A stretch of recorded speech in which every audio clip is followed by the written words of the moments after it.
শুধু mob justice না, মনে করেন যে কোনো ধরনের চাঁদাবাজি, চুরি বা রাহাজানি, হত্যা, এগুলো আগের থেকে অনেক কমে এসছে।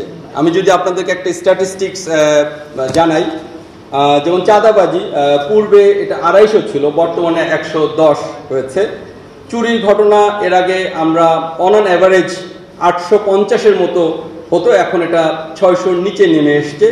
এবং হত্যা আগে 350-এর মতো ছিল, এখন এটা 120-এ এসছে।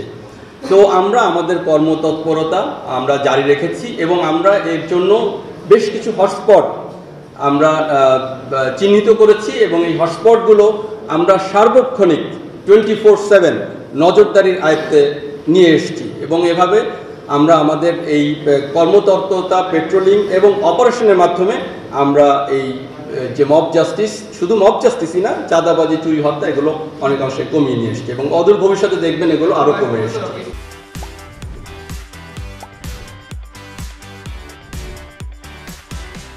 আপনারা জানেন গতকালকে বিভিন্ন মিডিয়াতে এটা এসেছে, কেউ 26, কেউ 22 সংখ্যা বলেছে। আমাদের পরিসংখ্যান অনুযায়ী 20 জনের মতো শ্রমিকদেরকে গুম করা হয়েছে।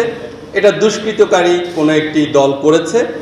আমাদের পেট্রোল, শুধুমাত্র আর্মি না, পুলিশ, বিজিবি, আনসার, এ পেট্রোল চলমান আছে। এখন পর্যন্ত যারা এই অপহরণ করেছে তারা একটি নাম্বার দিয়ে তাদেরকে যে কিছু র্যানসাম বা টাকা চেয়েছে, বাট আমাদের পেট্রোল চলমান আছে। অতি শীঘ্রই এটা যাতে এদেরকে অপহরণকারীদের কাছ থেকে এদেরকে উদ্ধার করা যায়, এই কাজ চলমান। আমরা দ্বিতীয় অংশ, প্রশ্নের যে দ্বিতীয় অংশ ছিল যে কুকি চিন আমাদের যে তাদের দৌরাত্ম্য আমাদের পার্বত্য চট্টগ্রামে রয়েছে, বাট আমি আপনাদেরকে আশ্বস্ত করতে চাই যে আমাদের সেনাবাহিনীর যে পেট্রোলিং এবং আমাদের যে ডোমিনেশন, এর মাধ্যমে আমরা তাদের অনেক জায়গায় তাদের সেই দৌরাত্ম্যকে আমরা অবরোধ করতে পেরেছি।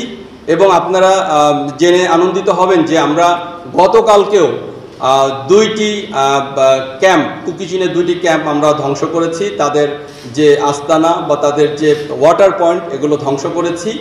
এবং কিছুদিন আগে আপনারা দেখেছেন যে 11টি বম পরিবারের 81 জন যারা কুকি চিনের অত্যাচারে তাদের এলাকা ছেড়ে চলে গিয়েছিল, তারা পুনরায় তাদের জায়গা আবার এসেছে।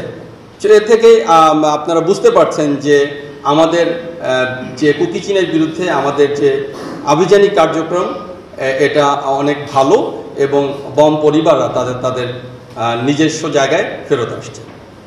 ধন্যবাদ।